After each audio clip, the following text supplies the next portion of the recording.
Good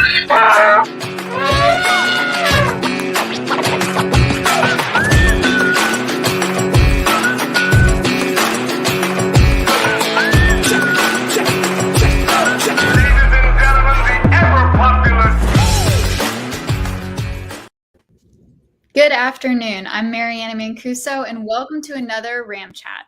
I am so excited to have you guys with us. As you know, we are all about political reforms in terms of elections, and we're trying to do things better.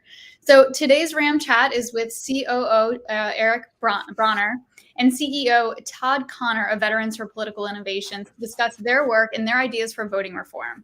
Leading today's chat will be RAM's Comms Director, Mike Ongstead. But before I turn it over to Mike, I just want to say thank you, both Eric and Todd, for your service to our country and protecting our freedoms both at home and abroad. Mike, the show is yours.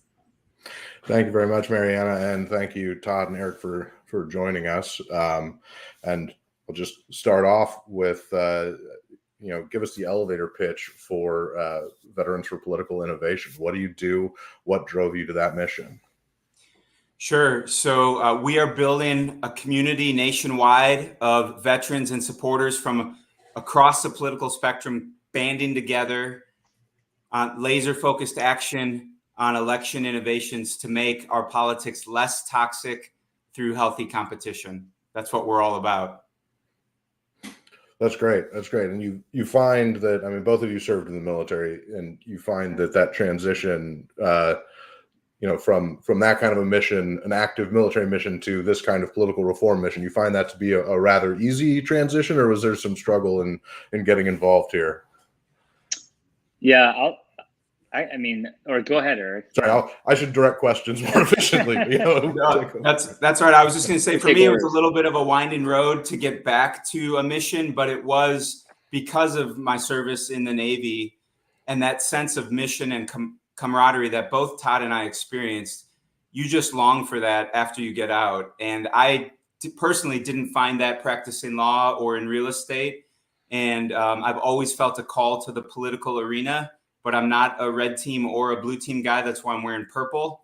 And so kind of had to blaze my own trail. And I was so happy to meet Todd Connor and Dan Biga, our other co-founder, along the way to get on board with this really important mission. That's great. Todd, what drove you to this space? Yeah, I think if you've served in the military, and I would even expand that to say, if you've done something of service, if you've been, a public school teacher, if you've been a police officer, if you've served in the Peace Corps, or have worked for the State Department, you understand that this country sort of, you understand a little bit about the machinery of how this country works. And it's just safe to say that our country is at a point at which it is just not working. And, we all have our stories about how we've come to that point of exasperation or that point of clarity. But I just really decided after 2016, and not specific to Trump, I'd say, look, it's not about people, it's about indicators of a system that isn't working. The country just is not working. The political system is not working. Let me back up. The country is working. The people in this country are great. The people in this country know how to get things done. Our political system is a disservice to the people in this country. And having worked in systems that are healthy and then seen systems that are unhealthy, I think the instinct for veterans or people that have a desire to serve the country is like, where's the mission today in this country?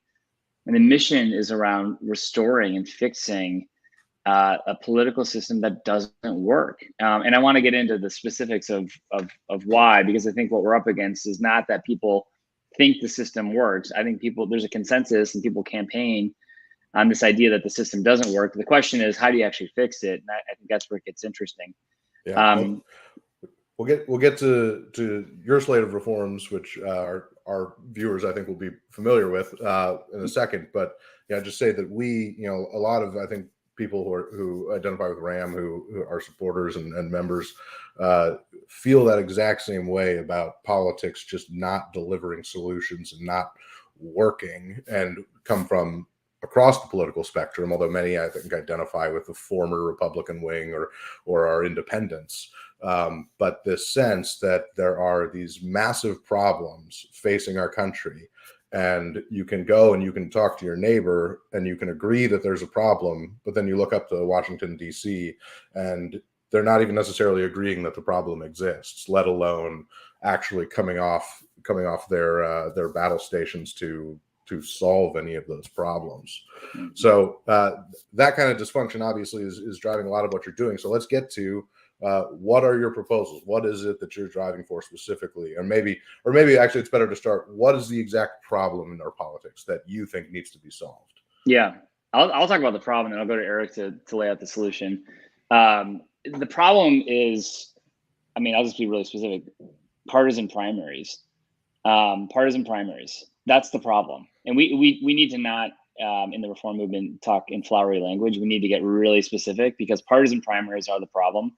If you look at bad behavior, if you look at pick your most loathed politician, they are there and they are flourishing, and they are getting reelected in a closed partisan primary system, or even an open, a partisan primary system.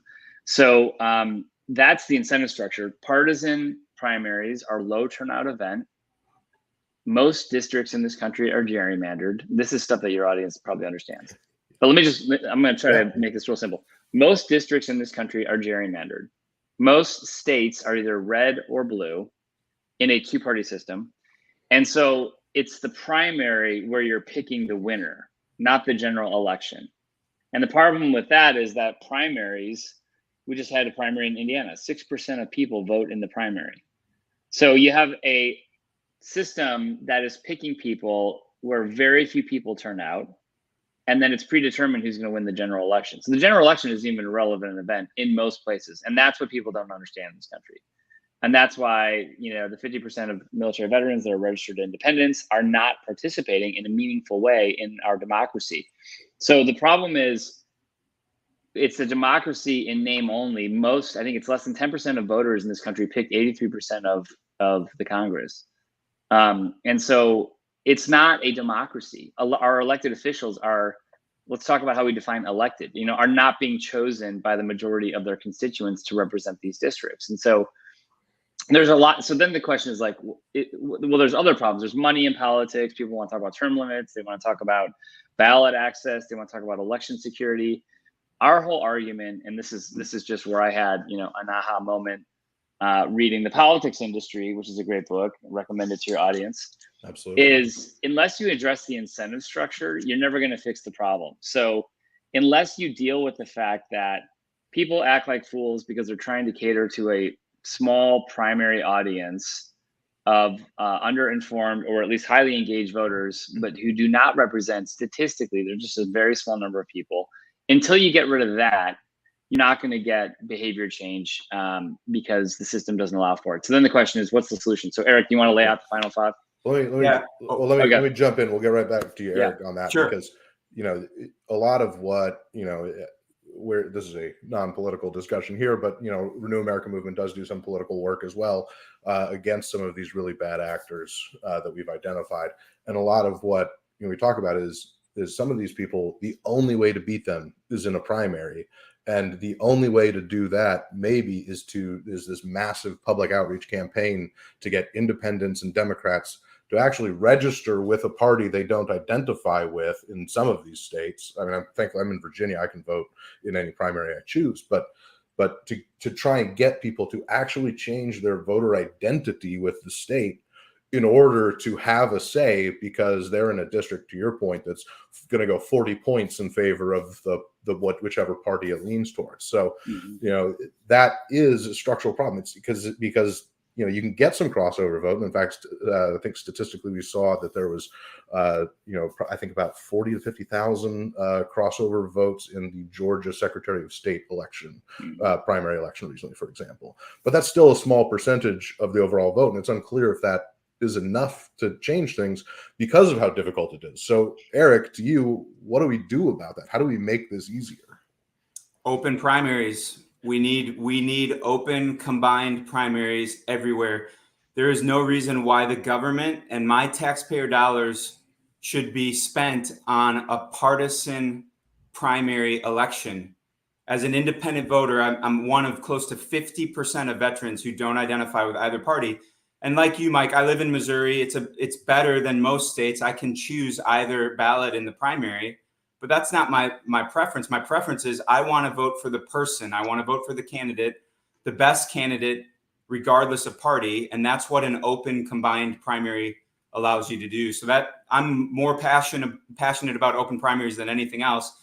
That by itself, though, is not enough. Ranked choice voting by itself is not enough. You have to combine the two, and you have to let 4 or 5 candidates go to the general election, regardless of party, and use an instant runoff voting, which is powered by a ranked choice ballot. That's what we're proposing, final 5 voting in states across the country. Yeah, and frequent viewers of Ram Chats will be well aware of those systems. We've had many a conversation about them. But yeah, the open primaries followed by ranked choice voting, I think, is pretty essential. One thing we talk about a lot is that those combined systems reducing the need or the impulse to cater to the most extreme part of the political bases. Yes. I think that's fantastic. You guys have a chapter in Alaska. Right? Alaska recently enacted actually this system of voting. I think it's the only state that has it for all of its elections at this point. For state and federal, yes. Alaska adopted top 4 open primaries. We're very excited to see it be used for the first time this summer. And then there's ballot amendments pending in Missouri and in Nevada for final 5 or final 4 voting. That's great. I recently did one of these chats with Dr. Sandra Cosgrove of Vote Nevada. We talked a lot about this. One thing I'm just curious to get y'all's experience with it, since you work in a lot of different states, is I think 27 is what you list as the number of states you have chapters in. You start to work on these reforms, and one thing you kind of run into really quickly is that you need to reform the way that you do reforms, because you run into some of these states where ballot initiatives aren't even constitutionally allowed, or where a governor can just override a ballot initiative and not put it on the ballot. So have you run into that problem as well?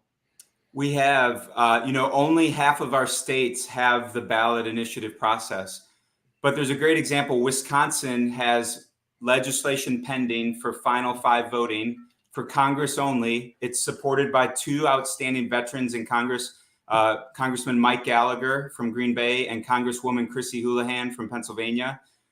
Different sides of the political spectrum. They both said in the foreword to the politics industry, they said, our system is designed to tear us apart, and it doesn't have to be this way. And that's why we're supporting final 5 voting. And there's legislation pending in Wisconsin for it as well. That's great. So that gets me to actually a heart of a question I have for you guys. This political reform space, I think for a long time was kind of the domain of, frankly, politics nerds who, studied this stuff and butt their heads against the wall because it's just not particularly sexy. I think it's really cool, but it's not particularly sexy. So what is it that you thought you could bring the veteran community to bear on this problem? What is the specific kind of qualities that you think make this a natural fit? Yeah. Veterans are still uniquely trusted in this country. People listen to them. They exist in all communities. They're sort of a thin layer spread out across this country. And so veterans are you're right, Mike. The theory, what I believe the movement lacks is the right messengers. We make it too complicated. We talk about it in general terms, but not specific terms. You have to operate on a basis that people can actually become smart. I don't buy that Americans can't understand final 5 voting. We all seem to now understand the filibuster and the idiosyncratic, technical rules that drive local elections and other things. So, people go to the grocery store and see 17 flavors of, Greek yogurt. So people can decide things. Americans can make choices. They can look at 5 names on the ballot and have a point of view about who they are and why they like them or don't like them. It's the political industry that tells us that voters aren't smart. and that is insulting, and frankly that sort of helps cement the status quo. So I don't believe for a minute that this stuff can't go mainstream. Other countries have been through their own polarization crises and have adopted reforms to make it better. The Constitution is a durable document because it can be changed, because we can do things differently. So we should not pretend that a two-party system as designed, that these elections and primaries as designed are somehow sacred, are somehow immutable.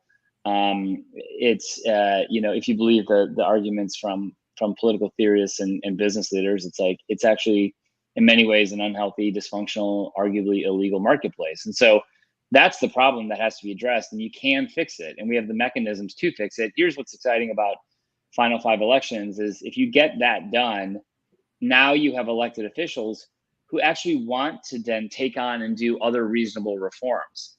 The reason we don't see more reform happening is because it doesn't benefit those in power, or it might threaten them. And so, something that stuck with me in business school was a tax professor who said, complicated tax structures benefit the rich, full stop. If you want, efficiency, then simplify the tax code.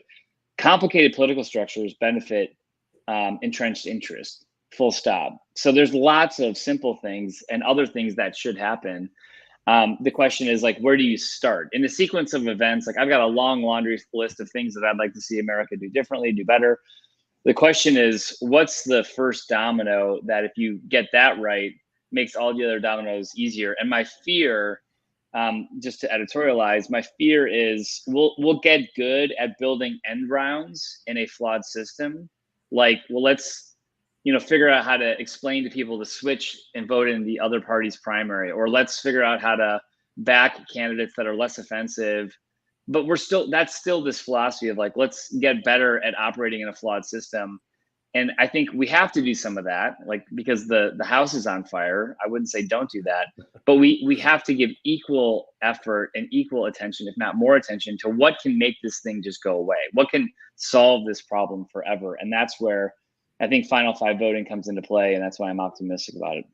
So what you were just talking about, you just flooded back a memory of somebody once telling me that Houdini's trick for escaping, he'd walk up to people with a ton of rope and he'd just say, "Tie me up, I bet I can get out of it."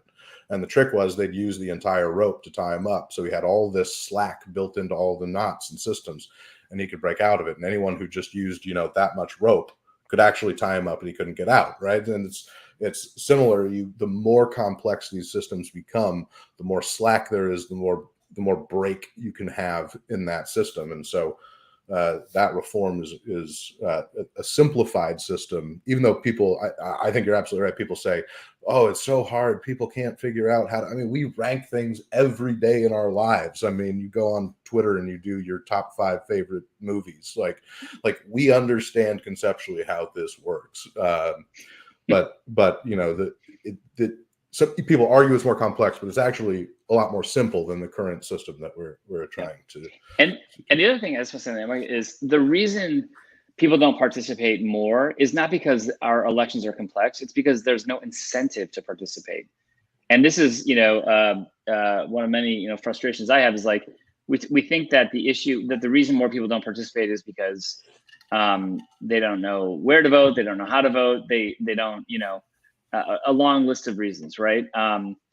The day of the week that it's at, that's all true. That's fair. I would never say let's not talk about that. But the biggest and most obvious thing is there's no reason to vote. They aren't seeing choices that they're excited about. It's not irrational for independent voters to not turn out in a general election in a gerrymandered district. That is in fact an entirely rational calculation.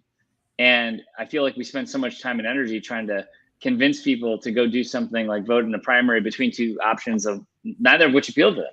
So if you give them choices that are exciting, choices that they want, they will vote. And New York City is a great example of that. Maine is a great example of that. Where ranked choice voting is being implemented, more people vote, better choices emerge, they are more satisfied with the process, and they actually feel re-engaged with their democracy. So the data on this is not isn't murky. It's resounding and it's clear, but it's it's some talking heads that have convinced us that like it's too complicated and American people can't handle complexity. It's not complicated, and they want more of it, and the data on that is clear.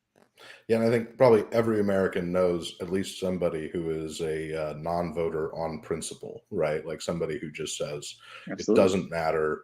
They're not going to solve my problems anyway. Nobody represents me. I'm not going to go do it. And I mean, that mentality is very common, as is just general apathy. And solving that, getting more people engaged is critical. And I think I'm curious your thoughts on this, Eric. You know, it seems like a lot of times the parties are fighting over because they think this pool of non-voters is R or D, blue or red. In reality, we often see that increased voter participation just means more voters, not necessarily more of any one party. Is that what you've seen in these kind of increases in some of these places?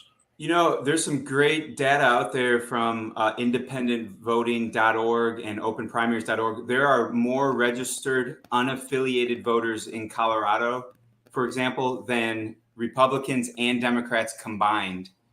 So that's a myth that as an independent, I'd like to bust, that we are just leaners hiding, you know, that I'm really a closet Democrat or a closet Republican. I'm fiercely independent. And to Todd's point, I just want more choices. That's one of our rallying cries in Missouri is more power for voters through more choice.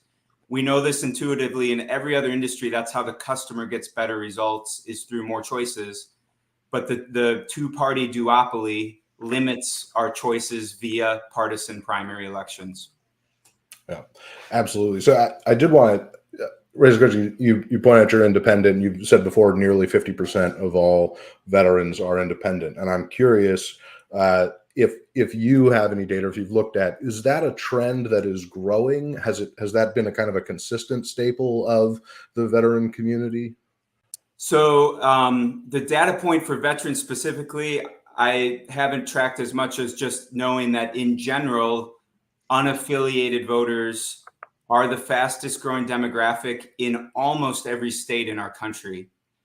There are people who track it on a weekly basis, and they're seeing this in the states that have automated voter registration, that unaffiliated voters are the fastest growing demographic. So this is the new trend, right? Some people have called this the next great migration.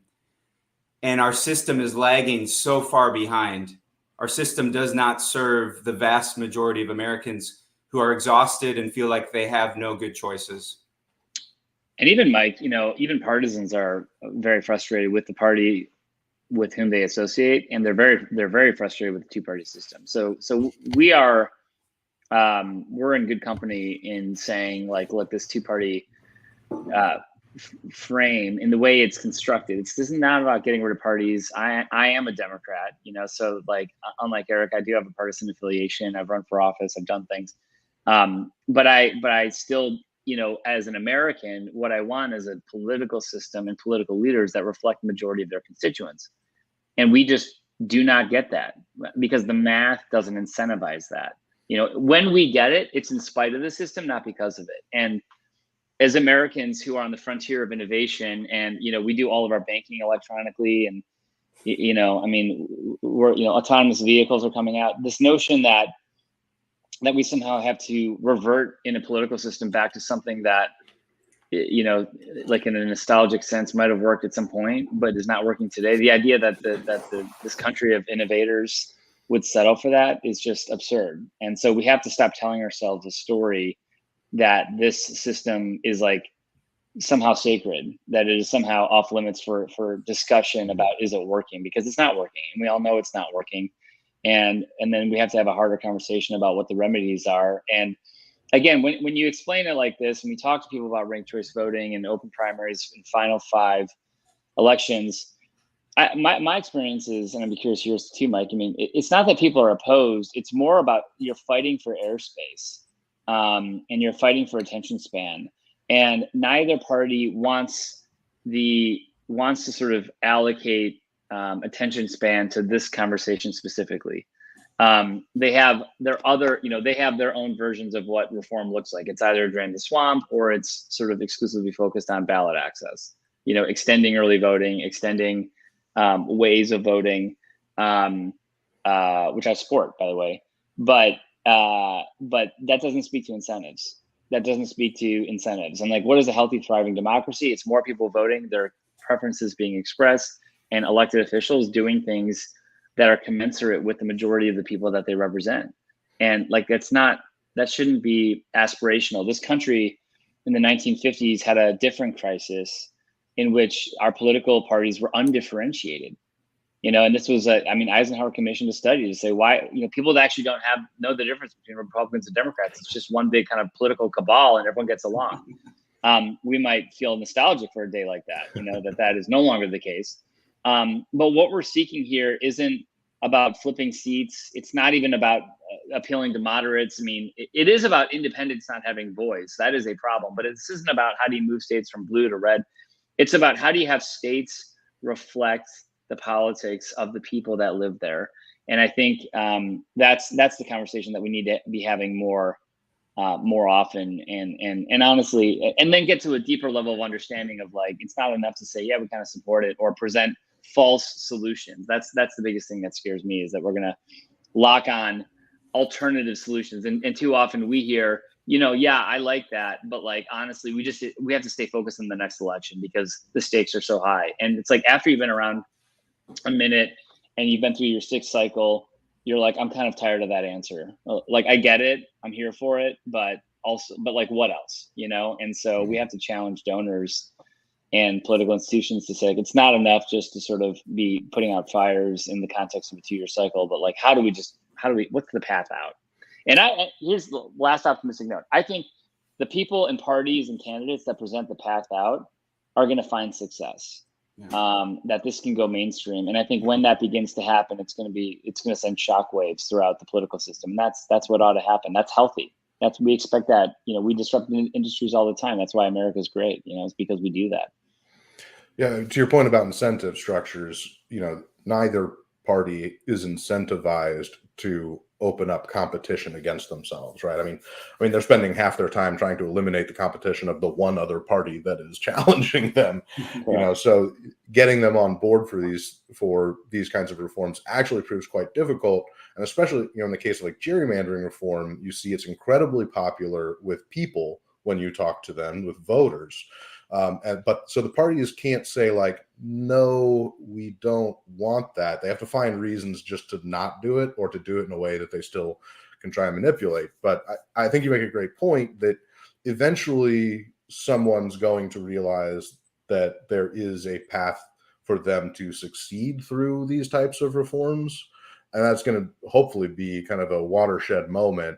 But I think both parties are afraid of having to compete in this new way, not sure exactly how it will work. I don't know if either of you watch college football, but the recent fight between Nick Saban and Texas A&M's head coach over the new sponsorship deals that they allowed is like this kind of problem in a nutshell. Somebody figured out how to use the system to get better, and the people who were succeeding under the old system are just afraid and now angry, right? Mm-hmm. So there's going to be a learning curve, but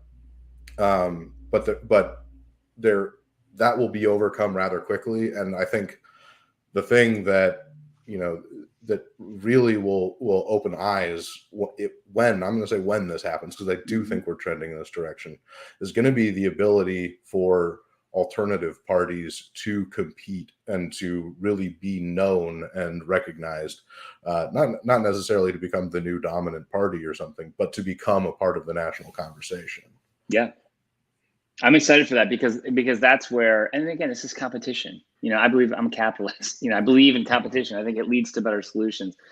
And you're right, Mike. It's like when you shift the ground game, and now there's a pathway for centrist, or it's not just centrist, it might be specific environmental concerns. I think in environments where you implement Final Five elections and then it stabilizes and matures, I expect there to be far left parties that are focused on climate change and focused on gun safety, and then far right parties that are focused on specifically Second Amendment. And what will happen, my forecast is, major parties and this is typical of how European and other countries operate, it's in that alchemy that coalitions get built, that major parties emerge because they understand what other constituent interests are, and they find ways to speak to those interests, and that's healthy. And who wins in that system is less of an interest. What the name of that party, what that thing is less of an interest to me. It's more about that process of people feeling heard, and those specific constituent interests being able to be expressed. Right now, we have those specific constituent interests expressed, but only in partisan primaries and only around the specific issue set that is of interest to, what is typically the further right and then typically the further left. And that's why our system is so flawed. Yeah, to Todd's point, one of the things that really excites me about Final Five voting is what I call the Ross Perot effect, right? Ross Perot didn't win, but he got 19% of the vote. And lo and behold, within 4 years, both parties had adopted balanced budget reforms as part of their platform, right? Because he had such a big impact in bringing an issue that many Americans were concerned about to the public spotlight. And Final Five voting will incentivize different candidates with different voices, problem solvers, to bring attention to issues that just are not being adequately addressed today.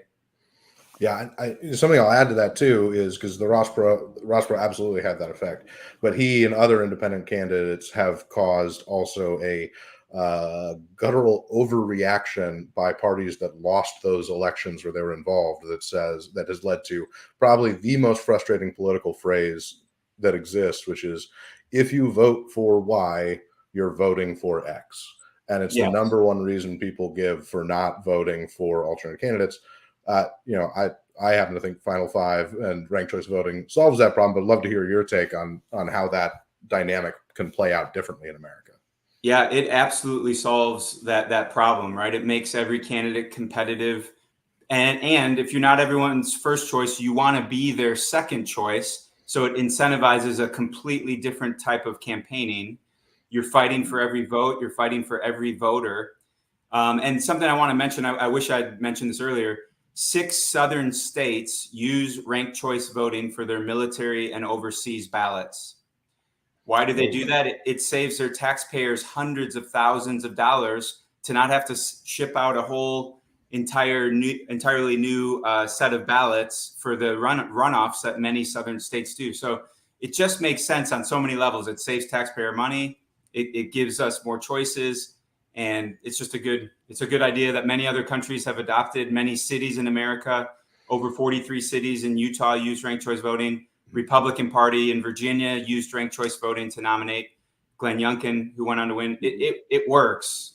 We just need to bring it to bear everywhere. Yeah, I mean, a reminder that this is ranked choice voting is also sometimes just called instant runoff elections, right? Because it obviates the problem of having to go back 2 weeks later.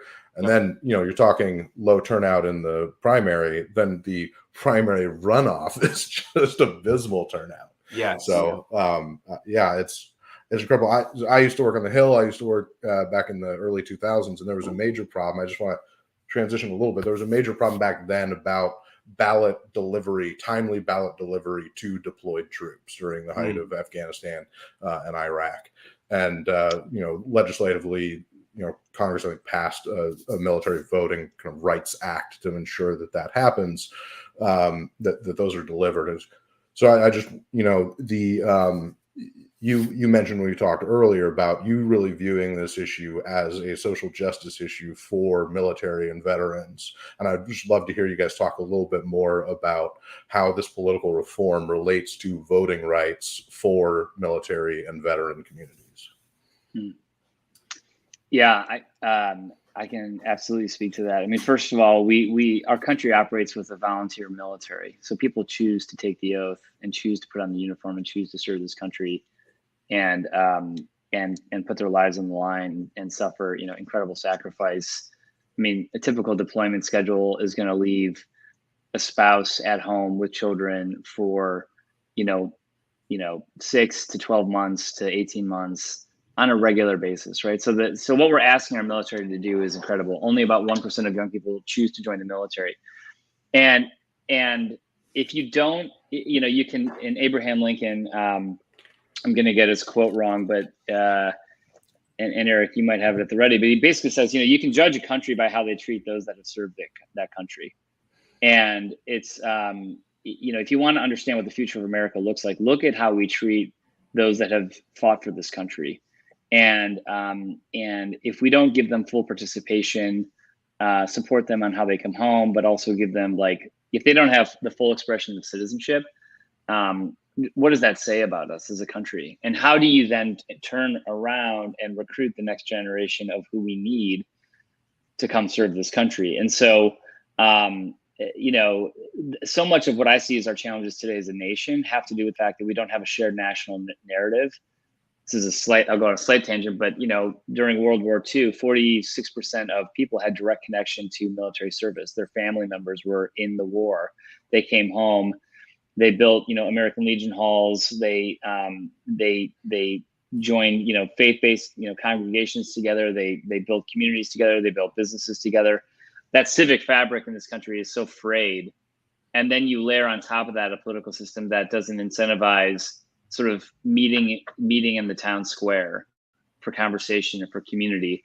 It's heart-wrenching. And for patriots who served this country, it's most offensive. I mean, to go abroad, and some of the folks that I served with, did democracy building work in other countries, helping them implement democratic systems, and then to come home and look at our democratic system and to see how flawed it is, not because the people of this country are in corners, but because our political system has put us in corners. It's such a disservice to who we are as Americans, and I think it's an existential threat to this country. So this to me and to a lot of veterans is a national security issue. They are looking at how do we leverage whatever trust we've accrued, not to be partisan actors. And this is important in the military.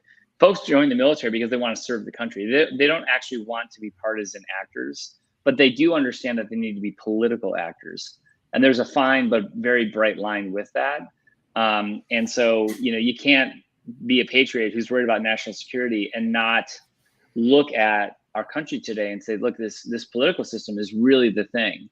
This is the fight of our generation. This is the thing that is making us weak. And by the way, it's the thing that also makes us vulnerable. I don't think in a healthy political environment, Russia attacks Ukraine, because I think there's a hedge that the United States can't get its stuff together to have a unified response.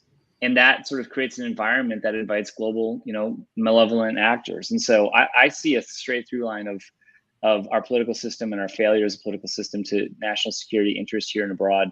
And I think a lot of military veterans do as well. So we can fix this. I go back to that. Veterans are ultimately problem solvers. I've been through you bang your head against the wall enough times. And I think as a military veteran, you get back to okay, I'm tired of being outraged. What's the actual solution? And I can't tell you how many books I read after 2016, before 2016 too, to say okay, yeah, there's all these kind of indicators, but are they lagging? Is it correlation or is it causation? And you gotta put on your thinking cap, which I think the three of us have done, and most people listening to this have done, to say, okay, but what's really, what's the thing that if you change it, sort of shifts the battle space for everything else that follows? And that's where I think open primaries and ranked choice voting, to me, I just became intellectually convicted that those are really the things that can do that.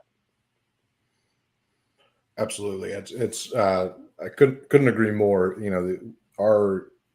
The core of how America works is our politics. And when it's broken, when it's sick, it emanates out towards every other aspect of the country. And to your point, as global leaders, to the globe.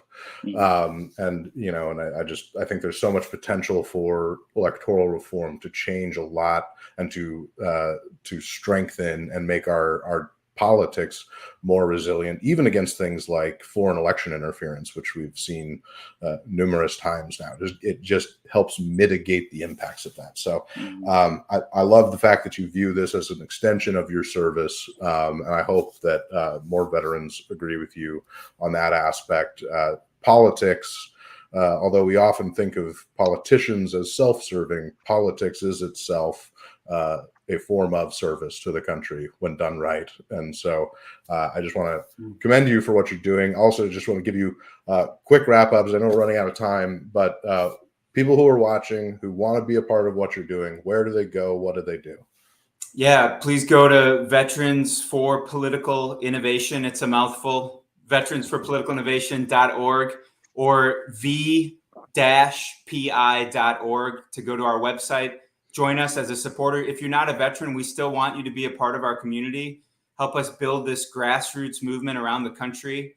Our most active states, if you happen to live in Wisconsin, Missouri, or Nevada, those are the states that are moving forward with Final 5 or Final 4 voting right now. And we could use your support to join the movement and get this across the finish line. That's great. Well, I'd encourage everyone to check it out, get involved if you can. We are hand in hand on this issue. It's time to reform our politics. Just because it's been done a certain way since the 1700s doesn't mean it needs to continue happening that way. So thank you so much, Todd and Eric, for joining us today, for telling us more about what you are doing. I want to welcome back in Mary Anna Mancuso to wrap us up. Thank you, Mike. Thank you, Mike. Thank you, Mariana. Thank you so much, guys. And Todd, I saw earlier you pulled out Catherine Gell's For the Politics Industry. I read it last year and it was fantastic. If you're looking for a place to start on political reform and election reform, after you go to the Veterans for Political Innovation's website, please check out her book. It was absolutely amazing. Thank you guys so much for joining us. To everyone who tuned in, thank you. If you've enjoyed this conversation, this is the absolute plug that I'm going to tell you to share with your friends, family, far and wide. Make sure you just hit the share button on that. And then in the meantime, to stay up to date with everything Renew America Movement is doing and how to tune in for our next Ram Chat, you can follow us on Twitter at Renew America and be sure to subscribe to our YouTube channel. You'll be able to check out past Ram Chats. And as always, have a fantastic week. We'll chat soon.